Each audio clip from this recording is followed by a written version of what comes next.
Good morning and welcome to another episode of The Week That Was. I'm Saeed Khan, and it is a beautiful day in the D, in large part because, of course, for those of you who are unfamiliar with Detroit, we are the city in the United States which makes the opening day for the Detroit Tigers literally a religious event. I've lived in New York City. I've lived in Houston. I've been to just about every major MLB baseball city, but nothing compares to the fact that the governor comes down. There's an opening day pitch. There are planes flying with various banners around, and you would have thought that we had won World War II all over again. It's the Mardi Gras. It's the end. It's the end of winter. Yeah, but it's the best. It's such a celebration. I thought it was all part of the Trump era. Tired of all the winning. Well, I mean, apropos Beverly, all I know is I can walk down the street here in Detroit and I don't need to flash my breast to get any tiger beads. So, and by the way, for all of you listening, tiger beads. Beads. And by the way, for all of you listening, you're welcome that you don't have to see that particular spectacle. But no, it's a wonderfully unique thing here in Detroit, along with the Red Dwarf, that we can call our own when we have so many cities in the United States are so generic when it comes to their structure, when it comes to their culture. So yes, great to be in the D. Well, we are joined again with a great group of people who are going to be taking you through Detroit and its many different, I wouldn't even say, Nancy, it wouldn't be peccadillos, right? That would be completely the wrong word. I'd say idiosyncrasies. Is that good? Nespa? Sure. Nespa, okay. So we are joined here with, of course, PR specialist Beverly Watts. We have two of the three troika of lawyers. We have Bill Seikaly, Joel Sklar. Apparently, Steve Fishman is on vacation.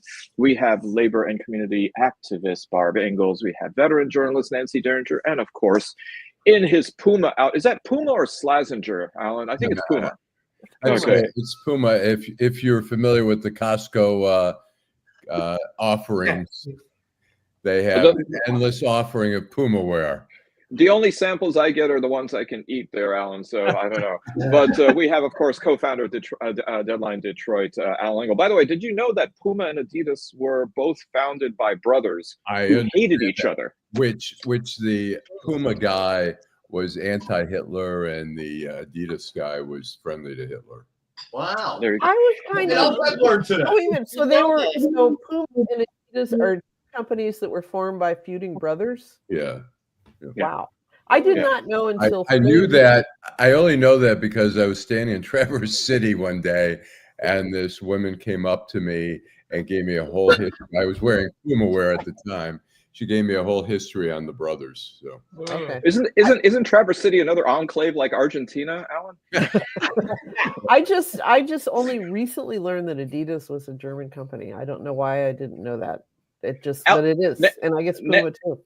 Nancy, were you ever privy to the, and I don't know, I mean, I'm pretty sure it's apocryphal, the anagram of Adidas standing for All Day I Dream About Sex? I never heard that. Well, then I love that show. You clearly never went to middle school in Lapeer, Michigan. Well, or I went to junior high, which is what it was called then, before sneakers became a thing and Adidas was a thing. But I learned all of this when I was reading about the downfall of Kanye West because and his Hitler flirtation, and the Germans take that extremely seriously, and that's how he ended up cut loose. But anyway, well, speaking of taking things seriously and not joking about it, apparently President Donald Trump is not joking about seeking a third term in the White House. We are joined, of course, with two lawyers here who can, I'm sure, shed light to a certain level of constitutionality, including talking about what would that be, the 22nd Amendment when it comes to terms of office. We can go ahead and dismiss this as being outlandish. We could even blame it on his advanced age, maybe dementia, maybe STD caused, who knows? These are all speculations. None of them are declarative statements, so please, no defamation law here. But what do you think is going on? And is there any possibility that he could be able to be in for a third term? Sure. Joel, you're Absolutely. Absolutely. Right now, things are morphing into things they never thought we'd see morph into. Unconstitutional conduct's happening right now. Yeah, absolutely. I think he seeks it. He's a king. He is an autocrat. That's what we're becoming. And all he needs is the Supreme Court to say, you know what? The interpretation is whatever it is, and you can have your third term. To the extent even to the extent that he respects the court at that time, or the court is even respectable at that time. We just don't know what's going to happen. I mean, look what's happened in the last 3 months. Imagine 4 years of being weary and tired. Who's going to fight? Who's going to be able to resist? And so I think it's a possibility. It's unconstitutional in every sense. There's no basis for it at all. So there used to be, I mean, from what I understand reading the Constitution, there are other requirements for eligibility. You have to be 35. You have to be a natural born citizen. We've evolved since it used to be white, free, and property owning and male. But there are certain kinds of requirements which I would imagine the Federal Election Commission or others would go ahead and declare others to be ineligible to run on their face. Would this not similarly be a system where he would be stopped? Bill? Yeah, I think that I think Joel had it right. This is not a question of whether or not on its face it's constitutional, not constitutional, legal or not legal. I think it's a question of whether or not the rule of law will prevail, number one. But number two, Steve Bannon, who is the kind of the founder of this whole movement, has come up with a couple of different ways where you could do it. For example, he has Vance run. Trump is the vice president. Vance resigns, and Trump becomes president. Now, I happen to think that should be unconstitutional because one of the requirements to run for vice president is you have to be qualified to become president. But again, let's look at this in a logical way. Somebody reminded me, an old friend called me who I went to Michigan State with and said, "Do you remember that paper you wrote at Michigan State?" And I said, "What are you talking about?" And he said, "I remember this paper you wrote about we won't have a constitutional crisis in this country until two branches of the government both go off the rail at the same time." And lo and behold, I did remember that, and it's coming to pass. So the court could say, you can't run, it's unconstitutional. Who's going to enforce it? The president? Well, he's not going to enforce it. Secondly, if the president doesn't enforce it, who can do something to stop them? The Congress. Doesn't look like the Congress is going to do anything to stop it. So therein lies our great constitutional crisis that we're in. As long as he controls the Congress, it doesn't matter what the court says, to be honest with you. Hey, Allan, do we have a picture of what Bill might have looked like when he wrote that paper? Yes, please. He's a male model. He is modest. Oh my God. Can I just say, Bill, I am so impressed that you have a friend. I mean, obviously you did not graduate from Michigan State like the day before yesterday, okay?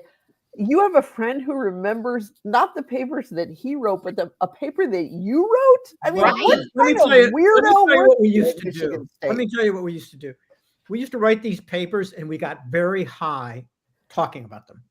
And who knows? Okay. You said hi. Oh, hard to believe that guy was smoking weed. You know what? When my son found that picture, I had never admitted to him that I smoked marijuana. He found that picture and he said, "Go ahead, Dad. Go ahead. Tell me you never smoked marijuana." Come on. It's Bill. It's the hair. You say something, they touch the hair. It's the hair and the brows. Can I get back to the topic at hand?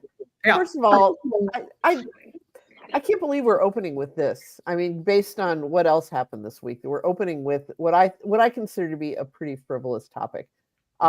Number one, Tubby is going to be 82 by then, and if he lasts 4 years, and let us hope he doesn't. The way last he looks these days, the amount of makeup that he's smearing on his face, he looks crazy, and I think it's entirely possible that he's losing it in significant ways. There's also, when you mentioned Steve Bannon, I thought you were going to bring up his "flood the zone with shit" quote, which is certainly something that the administration is doing every day. It's like, give people something to scream about. The other thing is, Trump is the world's biggest malign narcissist, and he cannot stand it when people aren't talking about him or all the cameras aren't pointing at him. And so if he were to say, I don't remember, what was the question that this came up in? It was a Fox News interview, but what was the question that was asked that he said he wouldn't rule it out and there are ways? I forget. Probably something about, will you support Vance or whatever. He knows that if he says, I will support Vance or I support an open primary or whatever, that's immediately going to mean that people are going to stop talking about him and start talking about somebody else. And he cannot stand that. It always has to be about him. And, our friend, the psychologist on this panel, I hope he would agree with me on this. He also creates chaos, and that's chaos, exactly. He is. I mean, Jeb Bush was right when he called him the chaos president. Right. Remember that when Jeb said that? I mean, everybody laughed at him. But remember, he's on chaos. That is his oxygen. That's why everything is frenetic. He is Exactly. frenetic. And if you were with him, you would feel frenetic. Yeah. Well, what's Joel, scary is where's Jeb Bush? Excuse me? Where's What's Jeb really Bush? scary is where is That's Jeb a pretty Bush? personal question to Joel. No.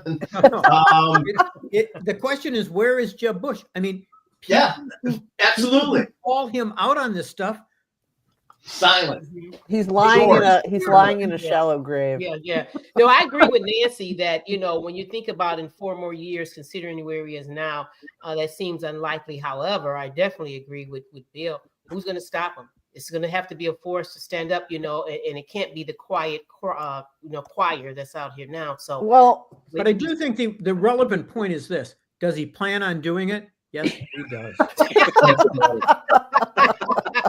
I love it. I don't think there's any question. He doesn't plan on leaving the office ever. Except in a coffin. Correct. And he doesn't believe he'll die. Your mouth to God's ears. Well, actually, Bill, technically speaking, I don't think the 22nd Amendment requires you to be alive. It's not enumerated in the Constitution. It's like in Sleeper. It'll be as our leaders know. He just doesn't want to think about the most urine-soaked grave of ever, ever that he will be lying in. And by the way, that's pretty much what it's going to be. A point of clarification, Nancy. I think it's pronounced Melania, not malign. Oh, she's another piece of work, but never mind. So, Allan, I have an idea how to stop the third term. I'm thinking of starting a campaign to send KFC gift cards to Trump. If everyone sends him one, he can't resist. Well, actually, Allan, why don't we just go ahead? His death. Why don't we just line them up? Why don't we just line them up from 1600 all the way to Arlington National Cemetery like breadcrumbs? And I think he might be able to follow them on the way. He would have to go in a golf cart, though. That man could not walk that far from the White House to Arlington. You guys are terrible today. I'm sorry. I made the mistake. It's opening day. It's opening day, Beverly. I made the mistake of looking at my my investment portfolio, which has to carry me to the grave. And that's the other thing. I mean, we also assume that Congress isn't going to stand up to him. It's like, wait until everybody looks at their retirement accounts. Yeah. And, at some point, he cannot keep doing this kind of damage. I mean, he's got the dumbasses buffaloed, but there are actually smart MAGA idiots out there, or smart MAGA people out there, and they'll turn on him at some point. Well, Nancy, I think Nancy, you need to do what I do. I keep my 401k at the Motor City Casino. So I better move Nancy, mine. I have never hoped that you're right more than I do right now. Okay. I have said the exact same thing so many times and been proven wrong. I know. Well, that's the other thing. And I fully admit that it's possible but I mean, whoever thought we were going to elect him a second time? He's a convicted felon. And yet, but the thing is, as we've mentioned here more than once, most people don't pay as close attention to the news as we all do, right? And so what they were thinking is, well, it wasn't that bad. You know, it was, the economy was good until COVID came along, blah, blah, blah. And then, but they forget that the reason it wasn't that bad, at least compared to how it is now, is that he did have some adults in the room with him. He did have some traditional conservatives, Washington people who could rein him in. Now it's like, this is MAGA 2 is, this time it's personal, and he's taken care of the traditional Washington point of view by simply filling the entire cabinet with MAGA idiots, sometimes with the help of your good friend Gary Peters and our own Michigan senators who voted to confirm some of these idiots. Yeah. So Nancy, this is actually having a little bit of a repercussion in New York State. Current Senate Minority Leader Charles Schumer trails Alexandria Ocasio-Cortez by double digits in a poll regarding his bid for Senate reelection in 2 years. She has, I suppose, distinguished herself as a congresswoman in standing up to what is seen as the impotence of Schumer to stand up to the president on a variety of things. So, well, Barb, I mean, look at what Schumer is talking about now. His book, about anti-Semitism. Anti-Semitism is a terrible thing, right? But it's like, it is not topic A for most Americans right now. Right. I mean, I think a pile of dry leaves would probably outperform Chuck Schumer right now.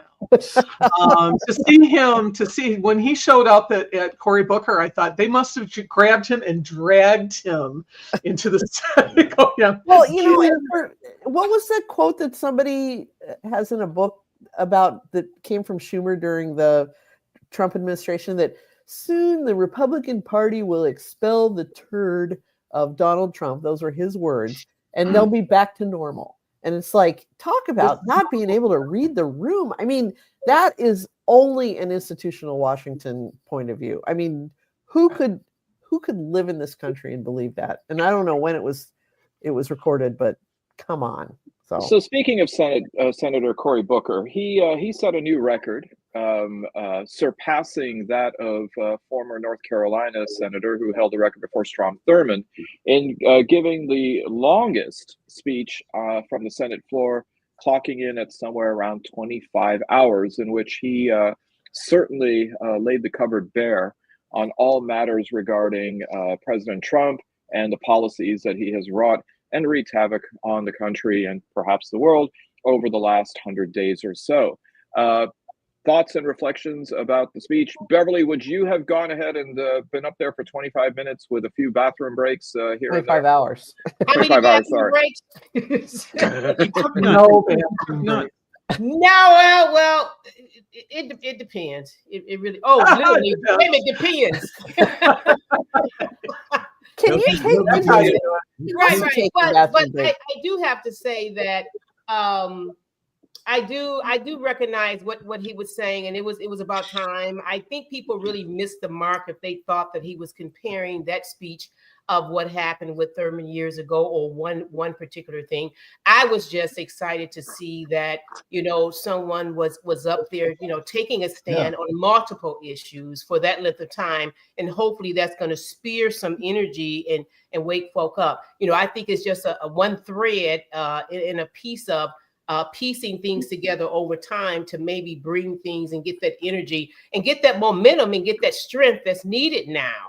And Allan, yes, I was looking at my buddies and you guys the other day, and I was mad as hell at some of the comments regarding the speech. But yeah, so I thought it was what it was. I'm glad he did it, and unfortunately the next day, that little limelight was trying to be stripped away with all the tariff and liberation activity. But, I think he proved his point. What tariffs? We're looking at the events of the week, and we haven't even mentioned tariffs. What did something? You liberated, Nancy.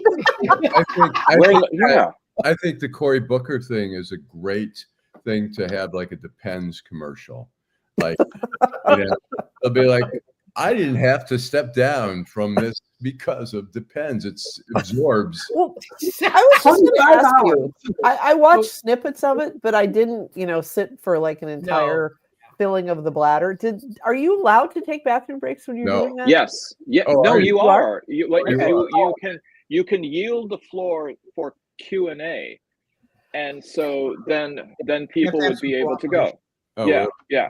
Okay. Look, I- even in the Brady Bunch, when Bobby and Cindy were looking to set the teeter-totter record, they did have Alice fill in every now and then. I mean, God, where's your humanity, people? I'm surprised you I remember gotta that. say, I- I gotta say, I am as cynical as anybody that you're going to find, and especially about Democrats, because they never let me down. But I had it on almost all day long because I was doing design work. I was designing a bandana, and I was sitting here, so I had a tab with that on. USA Today had a link to the YouTube, and I listened to it it took me a long time, so it was on all day. And I gotta say, for what it was, which was not, it wasn't a filibuster, Right. it was just, you could call it grandstanding. And I thought it was just really amazing and moving, and people responded to it. And that's what the point was, in my opinion, is to wake people up and say, come on, Democrats, come on, liberals. We have to do something. The fact that the moment he stepped down, every American got a fundraising appeal from him kind of bummed me out. Yeah. I mean, like within seconds, the fundraising appeal came through. But it was great. I thought it was amazing. I thought the things he talked about were relevant. To bring up on the week of the anniversary of the Selma March, to bring up John Lewis was really smart. I really hate to be kind of, to be positive in any way about what these people do, but it was a good thing. And I think this weekend, tomorrow, there's going to be demonstrations in all 50 states. And it looks like in Ferndale, hundreds of people have signed up. Mm-hmm. Actually, I saw this morning it was 1,200. And at the DIA, it's going to be double that. I'm planning even on with- going. Yeah, because I'm a weenie, depending on the weather, because I might take the fast bus down to the DIA and do it like that. But I think being around people who agree with you, I think it's like going to these town halls. This can only be good. Mm-hmm. And yes, we're going to get tired, and we have to be really careful and pace ourselves how we do this. Yeah. The times are going to burn out. Alan. I think, we talked about on our other show about some people were saying, oh, Cory Booker's speech was bullshit. What did it accomplish? Nothing. But it's like, my analogy was when I was at the Washington Post, we did a byline strike for a week, and then, which is a big deal for a Post reporter to give up, particularly a front page byline.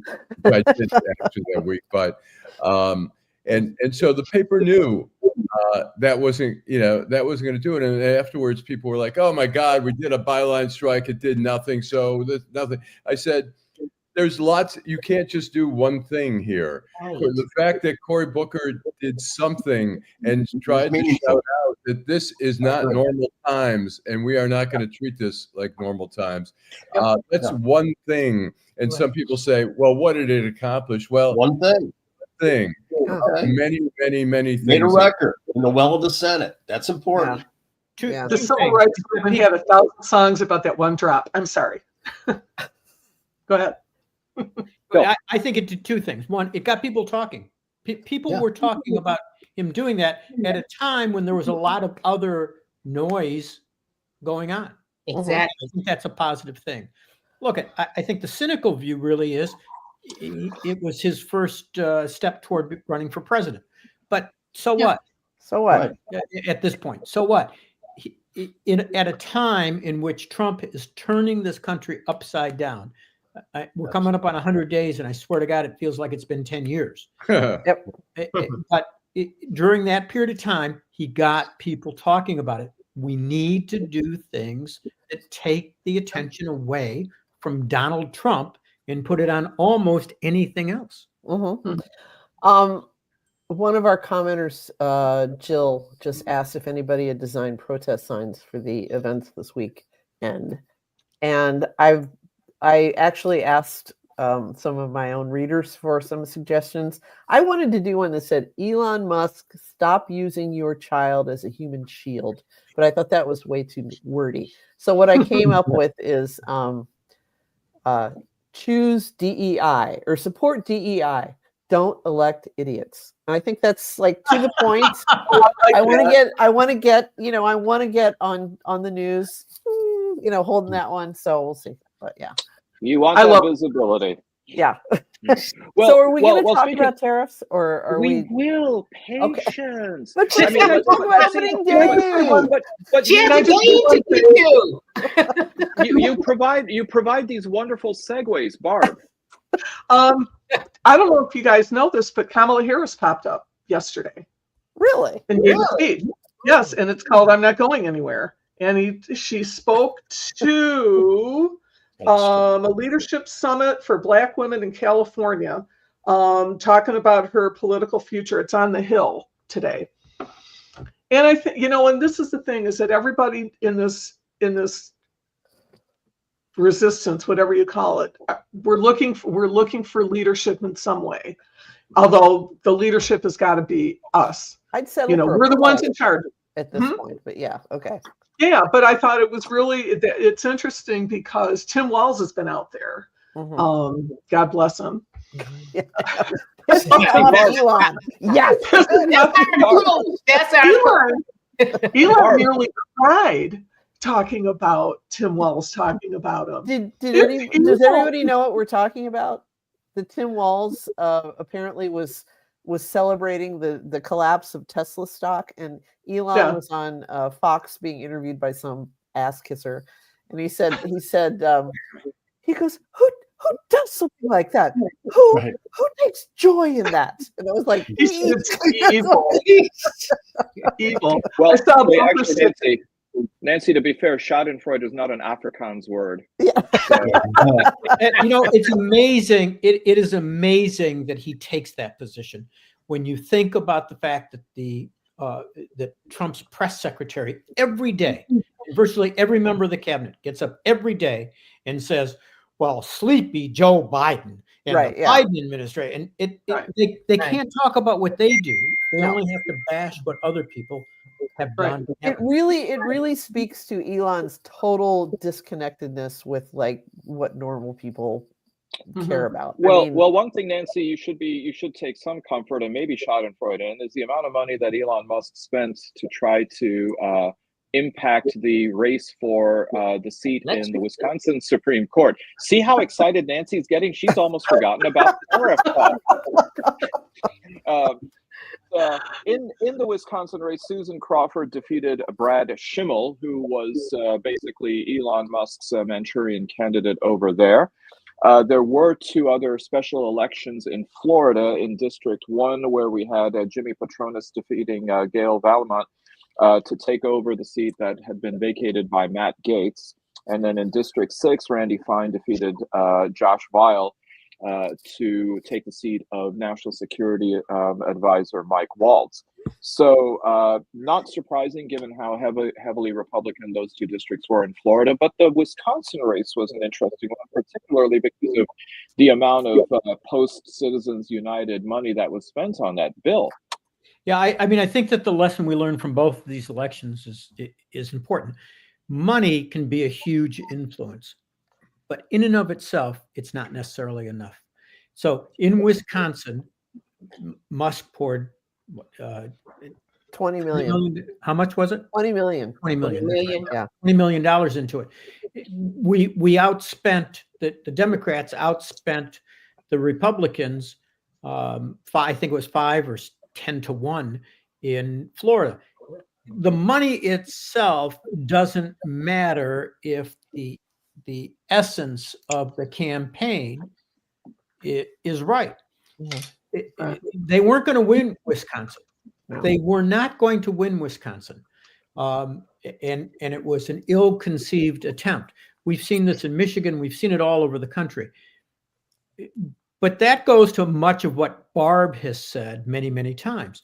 It's a question of what your message is and what your pitch is. If you've got the right message and you're speaking to the people, you're going to prevail. If you don't, you won't. But I want to go back to this issue because I do think this is important. We talk about, everybody on this show, including me, badmouth the Democrats. Here's what's going on in this country. No matter what Nancy says, 40% of this country is going to support Donald Trump, no matter what he does. We should have the other 60%. But the fact of the matter is we don't. Yeah. True. Because that 60% is divided probably in half. So we've got 40 versus 30, 33, 33, and we can't get together. We don't have the luxury of not opposing this guy. We're going to end up with an oligarchy if we don't stop him. Right. We don't have the luxury of saying, well, I like my Democrat better than your Democrat, or I like the left wing of the party more than the conservative wing of the party. We've got to stop that nonsense. We've got to learn something from the Republicans. But Bill, you got to remember too, in that 60%, you have some of the people, they're divided, but some of them not even engaged. I'm Beverly, you're absolutely right, but I'm not talking about them. I'm talking about, if you look at the voters, 40% of the voters are going to support Donald Trump no matter what he does. Right. Yeah. Hopefully that number go down a little bit with the farmers. You're absolutely right. You're absolutely right. I mean, I have a hard time believing it. Look, it got up to 50%. He's lost some votes. But I was going through Facebook, which I should not do anymore. I was going through Facebook this morning, and there's still all these people defending Trump on Facebook with these tariffs. They've lost 5% just in the last 2 days. Well, I mean, your point is well taken. I was in the pool this morning, and the guy in the lane next to me, really nice Ukrainian American, and he just sort of admitted and offered that he had voted for Trump, but he's got a major case of buyer's remorse because along with his swimming goggles, his 401k was in the bottom of the pool. So, I think there is among some who aren't so dogmatically oriented. I think that where it's hurting them now, right, is, especially the pocketbook, is having that. Joel. Yeah, right now the pain is still theoretical. We see it I see it on my balance sheet. I open my Fidelity account. It's like I don't want to look at it anymore. But it's still theoretical. When it's no longer theoretical, and people are filing bankruptcies, they're getting kicked out of their homes, they can't afford groceries. All of the bad things that are going to trickle down from this complete sales tax that we have to deal with at this point. That's when people are going to start saying, what the fuck is going on? And it's going to be when you lose things that you love or that matter to you. Nobody's lost anything yet, but they're going to lose their health care. They're going to lose their access to education. They're going to lose the goods and services at an affordable price. And at that point, maybe then there'll be some break by some people who realize, my God, this guy's conned me and he's taking everything I got. Yeah, it is piecemealing together, because even though we can celebrate Wisconsin, we had another victory, but then Florida we didn't. But we had to look at what happened in Louisiana. They had some ballot initiatives there that failed big time. Even with the open mic, with their governor was on with the Speaker of the House, but that was very victorious, and that was very great to see. So it's getting there. Yeah, Barb. When the first Trump presidency, the Democrats were able to rally a lot of people to get Joe Biden elected. And they went to Democratic Socialists of America, who are all young people. They got young people out in droves to go door to door, to do all these things, to do the groundwork. And the idea was they were going to get something back. That's why you do that. You're going to get policies that favor young people. And as much as I think that the Biden administration was much better than anybody gives them credit to, they did not get what they wanted. They did not get any kind of action on Gaza when that happened, because that didn't just happen, after the horrible attacks in Israel. But this has been going on for a long time. This has been an issue with the left in the Democratic Party, and they felt very betrayed. I mean, it happened over a long period of time, and as long as we have people like Chuck Schumer, whose day is over, like way over. And I'm so happy, personally, I am so happy that Mallory McMorrow was running for Gary Peters' seat because she's young. She doesn't look like the people that betrayed you on this. That's I think one of the things that Democrats have to do is to get over their love of old people, because experience hasn't done a single fucking thing for the people of this country. We've got to get people, and if Abdul Al-Sayed gets the nomination, I will be ecstatic as well. But it's got to be somebody young. It's got to be somebody under 60, for God's sakes. And I think that we'll start to get people back. I told. So speaking about that, Barb and Nancy, here we go. Another segue to a topic that we were discussing. Dr. Abdul Al-Sayed, who currently is the director of the Wayne County Public or Health Department, has left his position there and is eyeing a Senate run in order to replace said incumbent Gary Peters' seat. And as Barb has said, he has now received at least one endorsement from our esteemed panel. What are the prospects, do you think, of him? Well, first of all, he hasn't fully decided whether he is running. I think he's testing the waters to see if there's an appetite among Michigan voters for him, remembering that a few years ago he ran unsuccessfully for the governor's seat, received about a third of the votes in the primaries, but was able to prevail there. Is it just about new blood, or are there other factors that the electorate will be seeking? Beverly and Bill. Well, I don't know much about him. However, I definitely think that they're definitely, especially the point of the Democratic Party, they're looking for new blood, definitely experience too. I think that the two people, the names I keep hearing, of course, is, the Mallory. Of course, you have others like Haley Stevens and others like that. So I always wish everyone well who wants to step up to the plate, to be that sacrifice. But to be reality always with elections is going to be your message, is going to be your money, and message, and then the people that you have support you. And the Senate race is definitely one that's high. That's not one you can just not like you're going to walk into. That's a big office to try to run for. So you better have a team support and money and a message. Mm-hmm. Speaking of Bill, hi, Bill, go ahead. So, look, one thing, I know I've taken a lot of heat for being Gary's personal friend. I'm not running away from Gary. He's still my personal friend. I give a lot of credit. I give a lot of credit to him for stepping down, because it's exactly what Barb was talking about. I remember sitting at a kitchen table with Gary when he decided to run for Senate. And one of the things he committed to the people around that table was he would not do what others have done and stay in that seat too long. And he didn't. You can give him credit for that. That's a good thing. He deserves a lot of credit for that. Mm-hmm. Yep. What about the idea, though, Bill, that given the fact that now that he's declared he's not running for re-election, that he doesn't have necessarily the political hazard that he would have had before? Why not now be a voice of opposition in a much more strident way? Because he doesn't have a moral hazard to have to deal with. Well, you've got to know Gary. I mean, Gary's an institutionalist. I mean, he believes in the institution. He doesn't believe in government shutdowns. And he and I debate these things. I don't agree with him on every policy issue, but he's a man of principle, and I do have a great deal of respect for him, even when I disagree with him. And I did disagree with him on his vote regarding the government shutdown. I believed they should have gotten something for that.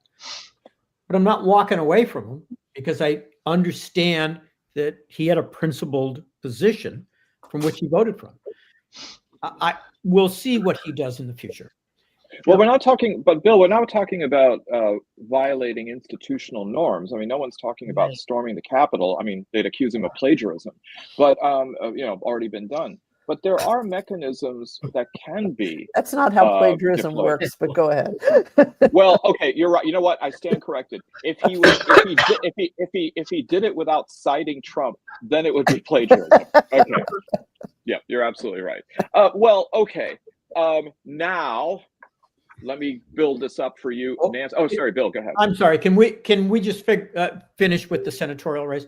Look, okay. I happen to like Saeed. I happen to It's okay to like me. It's okay to like me, Bill. I'm blanking on his name. Gary Peters. It's opening day. It's okay, Bill. Abdul El Sayed. Abdul. I happen to like him a lot, but I'm not sure he's electable. And again, I want to go back to this issue. That's wonderful. I appreciate it.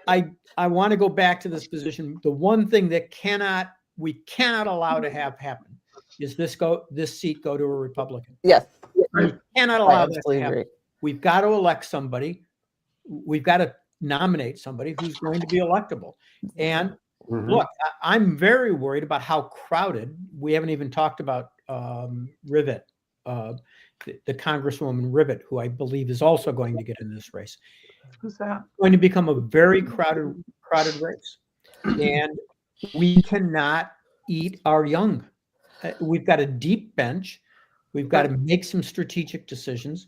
We've got to come up with a good candidate, but we can't ignore the fact that whoever we nominate has got to run throughout the state and has got to get elected. That's absolutely true. I remember telling one of my daughter's friends, she was in 2016, she's like, I don't know, neither of these candidates really inspires me. And I said, this is the price that we're paying for Barack Obama, because Barack Obama really did inspire people. He was good looking, but not too good looking. He was incredibly smart and he expressed himself beautifully. Bev, notice I'm not using the word articulate because that's always the one that they. But Nancy, at the end of the day, Nancy, you're still blaming the black guy.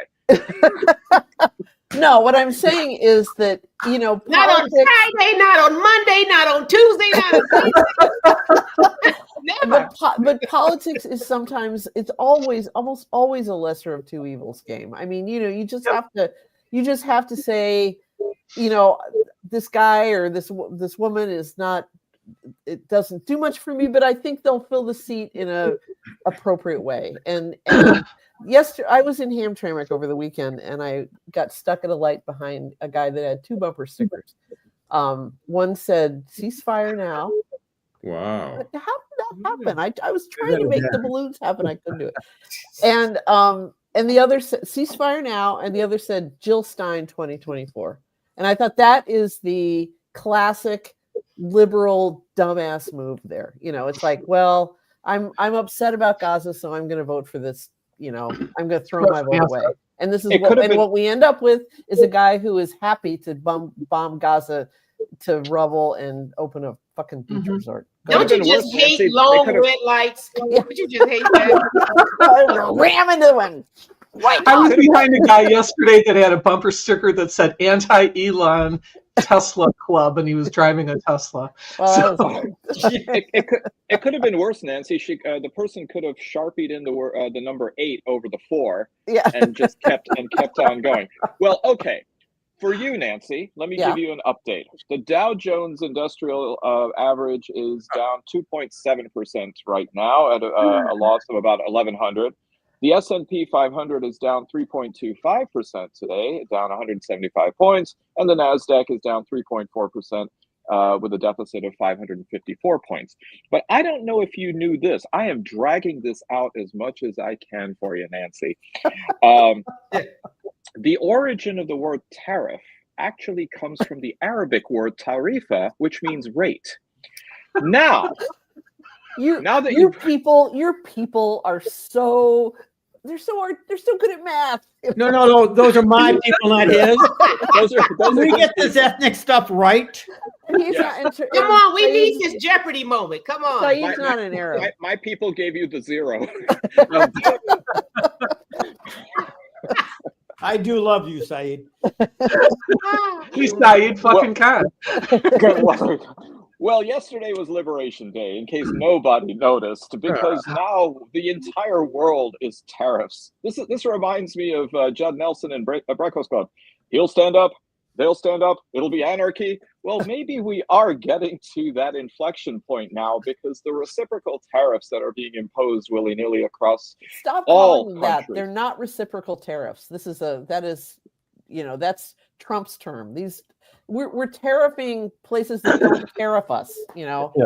Listen, like those Cambodia, those for fuck's those penguins in Antarctica deserve it, damn it. sake. So where is this going, by the way? And I want to ask the question, at what point and what item do you think is going to get so expensive because of the tariffs that the American people are going to revolt? My idea, Joel, is that MAGA is going to revolt when the price of Kerrygold butter goes too far up. But French wine. Cars gone are going to be. We're going to have a Everything. supply Appliances. crisis with cars. I think. Yeah, and we're going to have a labor crisis without migrant workers. You know, so construction is going to go up, and that's going to be felt. The price of fruit's going to go. Everything's going to go up. Food. Price of eggs. Oh my God, that's going to go up. Yeah, the economy's. I mean, this is tariffs. I don't think McKinley's. I think he's based it on McKinley. Is what he keeps saying. I mean, I don't know. McKinley was a great president, but whatever. It's insane. We're going to have a recession. I mean, he's trying to destroy everything. He's disrupting the economy. He's doing the opposite. He inherited a nice economy. Yeah. It was at 4,400. People were employed. Inflation was coming down. He's destroying the economy, and we're going to be in a recession. I mean, this is I'm going to hazard a guess that nothing that he wears is made in America. And so I wonder how he's going to be impacted with the price of ties and suits and MAGA hats, as Alex just said. And I think the price of Trump Bibles will also go up. But anyway, Bill. I think this whole thing is, it's for me, it's quite fascinating. Clearly what he's trying to do, arguably, if you listen, and I tried to sit and listen to Fox News a little bit yesterday to hear the arguments for the other side. And what he's trying to do, I know. He's trying to restructure the economy to bring back manufacturing to this country.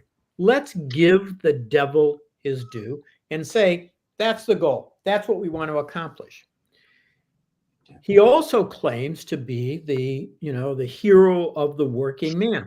Well, look, clearly what's going to happen, because if you listen to his whole speech yesterday, he talks about big tax cuts and he talks about these tariffs. Tariffs, no matter what you say, are a tax. And who pays them? It's the most regressive form of a tax that you can ever get. Mm-hmm. It is the most regressive form of tax. So if you lottery really tickets. I'm sorry? Next to lottery tickets, but go ahead. So if you really wanted to do this and not hurt the lower and middle class, the solution to this would be fairly obvious. You'd say, look, we understand tariffs, doing this is going to impose a great burden on lower and middle class. So here's what we're going to do. We're not going to tax the first $100,000 or $120,000 worth of income, because you're essentially going to be paying those taxes by paying tariffs. We're not going to reduce the income tax for anybody above $120,000 or $150,000.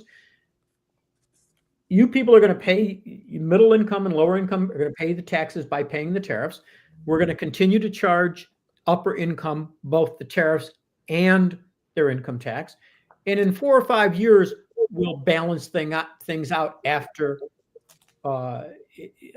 jobs come back to this country. When the UAW President Fain talks about supporting these tariffs, that's really the concept that I think he's talking about. Yeah. That's not what Donald Trump wants to talk about. No. Donald Trump wants to create an oligarchy. And so he's going to have everyday Americans pay all these increased taxes and then cut income tax for the very wealthy. That's what's going on. That is the bait and switch here. Right. And he's spamming us. Yeah. And anybody who listens to Trump and believes he's not lying isn't paying attention. He doesn't know how to tell the truth. So he talks about the milk tax, the 250%, 252% milk tax from Canada. The fact of the matter is, they do have a tax, a very high tariff on milk that comes in from the United States. after about 150 million metric tons, which has never which been has never reached. been met. And P.S. We've never imported that. Pulitzer Prize winner Charlie LaDuff was quoting that bullshit figure in his stupid video that you guys showed the week that I couldn't be here. And you know, oh yeah, huh? We only played it because you weren't here. Oh, thank you. I appreciate that. But I was still here. By the way, I'll Nancy, never unsee it. Nancy, that week we changed the title from the week that was to the week that she wasn't here. Don't do it again. Okay. All right. Well, one of the things that I think that, as you said, I mean, nobody seems to really understand what a tariff is. And the administration is not really interested in educating them. There's no fireside chat. But where is the rest of the opposition in providing that kind of education? Or am I asking the wrong question and maybe it just doesn't really matter anymore? Maybe they just need a simpler explanation. I mean, to me, it's kind of like when, you know, when property taxes go up and renters say, well, I don't pay property tax. Well, yes, you do. If you are renting from someone, your landlord, if he's got a big bill, he's paying that, he's passing that along in the cost of in your rent. And so, you know, maybe make it as dumbass simple as you can. I mean, I don't think a tariff is particularly complicated, but if you didn't have even a glancing economics education and and you're fairly young, we haven't had tariffs in this country for 100 years. I mean, nothing significant, I should say. I mean, they tried it during the Depression. It didn't work. Actually, everybody remember the line from Ferris Bueller's Day Off on this one? Well, I remember Ben Stein. That piece Ben of shit. Stein. That was his thing. Anyone. He was talking about tariffs. Right. Exactly. The Taft-Smoot-Hartley Act. Anyone. I mean, we do have. I want to go back and look that up. There are. I shouldn't have said we don't have them. They're sneaky. We have tariffs against foreign sugar, and what is that for? To protect the South Florida sugar industry from, you know, Cuba coming in, because a lot of those people that run the sugar industry in Florida are Cuban exiles, or they have roots to protect Michigan sugar beets. But Saeed, do you really think the American people haven't figured out that tariffs are actually a tax? Not yet. Bill, they're going to pay for it? I mean, all I know is that the people who should understand what a tariff is, given the etymology here, are native Arabic speakers, and I know most of the ones there don't know what the hell a tariff is. I'm just saying. So the problem with an issue like this is that if you really want to know about it, you have to read, and the American people do not read. No, they don't want to read about it. It's like you always say, these big reports come out. And people say, you know, they'll interview people and they'll say, well, have you read the report? They'll say, no, but I understand what it is. Let's look at it through William Barr or Fox News or whatever. I mean, you know, people don't read. And so it gives an opportunity for the Fox Newses to put spins on it. And for Trump to, you know, everyone says, oh my God, Canada is charging, you know, milk. We've got to retaliate. They don't understand the nuances that are so important to realize what bullshit this whole thing is. You can't get all of that from Google. You're right, Alan. Well, Alan, when you have a Nobel economics prize adjacent like Kimberly Guilfoyle explaining tariffs, I mean, why not? Barb? There's no left-wing podcast that is out there getting people's attention the way that there are a million right-wing podcasts out there, that giant lump of rancid flesh Joe Rogan and these people. But I mean, they have a ton of them. We're really, I think the left is really falling behind on that kind of stuff. We are a small but important part of the resistance on getting information out there. Barb, what about the hollowed out center? I mean, I don't even think it would require somebody who is leaning heavily into Gramscian and Marxian notions of economics here. I mean, just somebody who can explain terminology. Bill? Well, exactly. But you know, I mean, this is a constant battle I have with my son. I don't disagree with Barb, but the fact of the matter is, we don't lie as well. We're not willing to cheat as well. Right. And you know, my son says, if we don't take up the tactics of the right, we're going to lose. And I say, I'm sorry, I don't want to take up those tactics. And we argue and argue and argue about it. But we can talk to people and not down to them. But you know what? And I don't want to give up calling RFK Jr. croaky, and I don't want to have to give up calling Trump tubby, because I feel like, and those are that's definitely like below the belt name calling. So, but I also think, and I think that's a tactic that Donald Trump bequeathed us. But if he's going to call Elizabeth Warren Pocahontas in a speech to a joint session of Congress, I'm going to call him lard ass. So but Nancy, I don't mind name calling. I'm talking about lying about the fundamental. I know. I'm just saying. But Nancy, I really enjoy talking like Nancy, you're saying that with the privilege of somebody who's not a green card holder. Call him tubby and a student visa, and you're out of here. You're absolutely right. That's no joke anymore. And I'm not even joking about that. Anymore. No, you're not joking at all about that. You could attack the right, but never attack this man. Well, I'll tell you what. I will call Bobby Kennedy croaky on behalf of all the green card holders in American universities, and I'll also call him Tubby. So, please do your Susan Collins, Nancy, for us. Let me hear it. Like, I told that man that I'm very concerned about his position on this, and I'm going to be paying attention. Not quite there yet, but it's like, thank you. It's good though. Actually, you're almost there. That right there was Hal Holbrook. So very, very, very good. For SNL, I think. Hal Holbrook.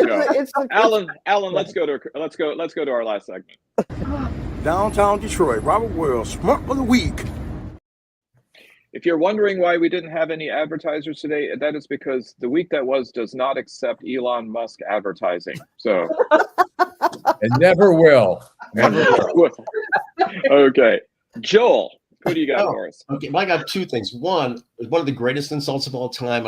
This is going to date all of us, but Antoine Joubert played for Michigan, and Scott Skiles played for State, and they had a little thing going. And what destroyed Joubert's game was every time he came down the court, Skiles would say, "How you doing, fat boy? Come on, fat boy, bring it, fat boy." And that should be the name for Trump, because it drove Joubert nuts into a terrible, terrible game. My schmuck of the week is going to be Russell Brand. I hated him when he was first introduced to America. I don't understand what the thing was about the guy. The guy was like, lefty, promiscuous, some crazy British thing that maybe Saeed can explain to me. And I couldn't stand the guy. So anyway, he has now been accused, and there are charges filed for his for sexual assault against Russell Brand, who in his transformation went to the way right. The guy's a hypocrite. Christian now. Yeah. Well, who's not born again? And he has been vile since I've ever seen him. He is now confirmed to be the vile person I thought he was, and he is my schmuck of the week. And how these people, how a guy like Russell Brand gets elevated to anything is beyond me. So anyway, he's my schmuck. Dennis Miller, the comedian, once said, when he was talking about born agains, he said, "Well, excuse me if I got it right the first time." Yeah, and Dennis Miller Joel, is no also a piece of shit. Joel, the same lionization of people like Andrew Tate and others who mistreat women as a matter of sport and encourage it. Beverly. Yes, just quickly, because this is our Mardi Gras day, but I'm going to not call this person out. But my schmuck of the week is anyone really going back to Senator Cory Booker, his 25-hour marathon, who really just missed the mark and really just blatantly saying it was a waste of time. What did he accomplish? Calling him all these names. Those are my schmucks of the week, because you really missed the mark of really the whole point of what he was doing and his message. So you are schmucks. And I advise you to go back and look at more tidbits and stuff of what he was saying and the moment. So that's it. There you go, Beverly. And for any of you who think that all you need is 5-hour energy drinks to do it, you're sadly mistaken. Barb. Ted Cruz. Right. Speaking of giant pieces of shit, who did a 10-hour filibuster one time, and he read Dr. Seuss books, as I recall, to fill his filibuster. He joked that he was going to pull the fire alarm on Cory Booker. And I'm sorry that I even had to say the words Ted Cruz, honestly. But if it makes you feel any better, all the women in his family seem to despise him. His wife is his 2 daughters. So I think it's. Remember when he went, but that whole thing where he went to Cancun during the thing, Yeah. he tried to pull his daughters in, like in a family thing, and his daughters both went, touch me, Raphael. So yeah, so Ted again. Okay, And thank you. Bill. There are so many candidates this week, but I'm going to give it to one of Trump's girlfriends, Laura Lumar, who is an incredible right-wing influencer who has Trump's ears, who managed to get some of the NSA staff. Not political appointees, but NSA staff and political appointees fired because she didn't think they were loyal enough to Trump. This woman, anybody who doesn't know who Laura Lumar is ought to look her up. I mean, she believed that 9/11 was an inside job. She has pushed incredible right-wing conspiracies, including getting people so hyped up during the Hamas attack in 2023 against Israel that she got a 71-year-old man so geeked up that he stabbed a 6-year-old child to death for being a Muslim. Real crime. Psycho. Yeah. This woman has Trump's ear, may have another part of Trump's anatomy, and it has. Did I say that? Yeah, you did, but that's okay because I think you're right. Yeah. I think she's about the only woman on earth that anatomy doesn't how it works. who's willing to undo she that. Is really dangerous. But listen, if he has a heart attack while with her, okay, then she's redeemed. God bless. Nelson Rockefeller's him. There you go. She's also had. She's really passed. She's only like 30, and she's she 31. has passed this threshold of extreme plastic surgery, so that when you see her, she is truly weird. I mean, she is as weird looking as she is a thinker. She looks like a mask. Yes. Nancy, who's your schmuck then? Okay. Other than her the obvious surgeon, choice this week was Elon, but nobody's chosen Elon yet. But I'm going to let Elon go because Elon's punishment of being spanked by the voters of Wisconsin is good enough for me this week. And I'm going to single out our Vice President, J.D. Vance, who last Friday, I believe, had to go to Greenland for an incredibly humiliating visit because it was supposed to be a much showier, splashier affair, but apparently no, not one Greenlander would agree to do a photo op with Usha. And so JD and Usha ended up going to the American Air Force Base. I think it's an Air Force base. Space Force Base. Space Force Base. Okay. In what used to be called Nuuk, Greenland, and I don't even know what the new name is. It's got a new name now. That's got a lot of. It's called New Nuke. No.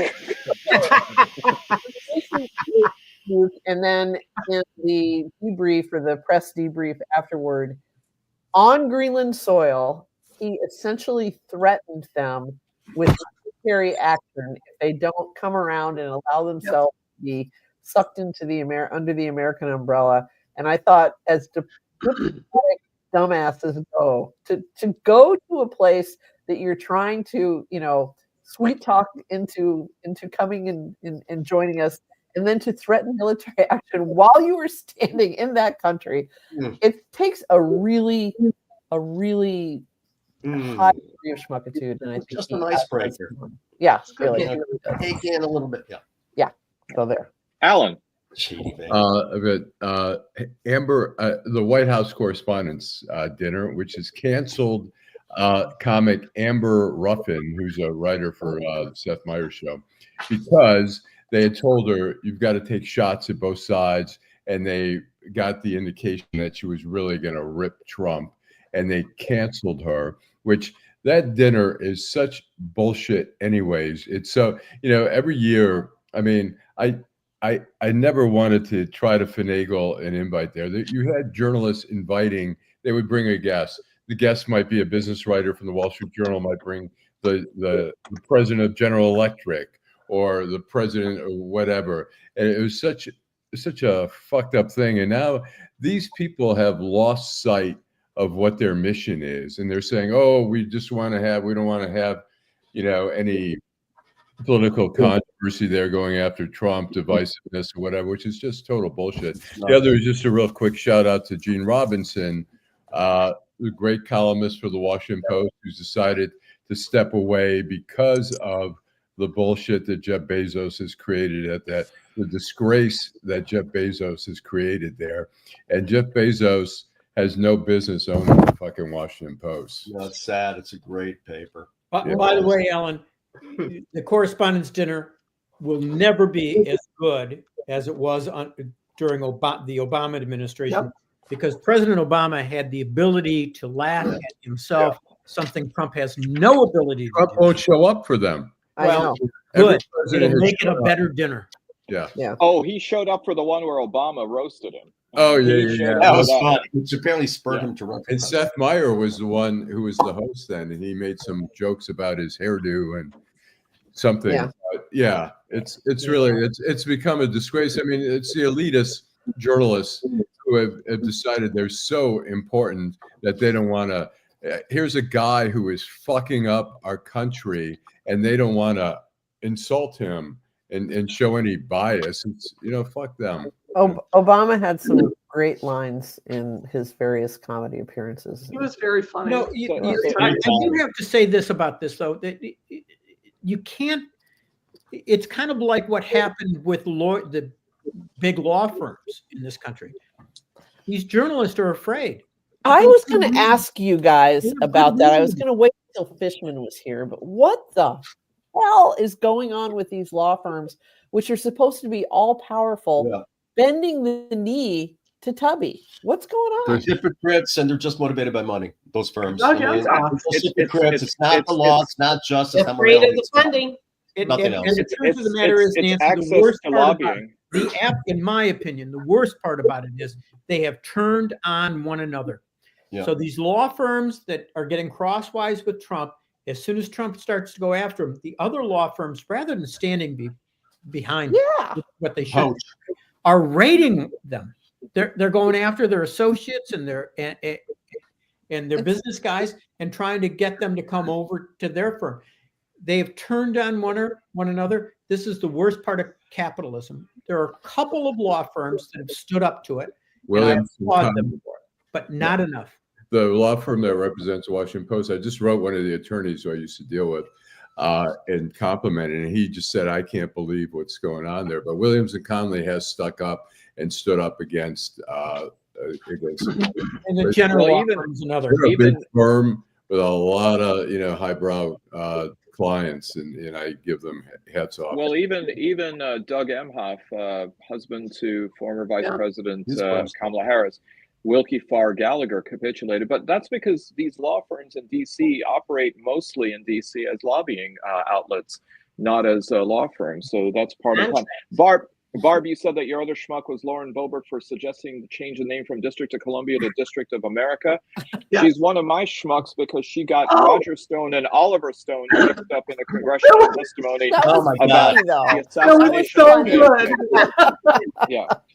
But I've got a couple of schmucks. One is Crybaby of the Week, former Friends star David Schwimmer going on a podcast called Making a Scene, complaining about the show Friends and particularly getting triggered every time he hears the theme song.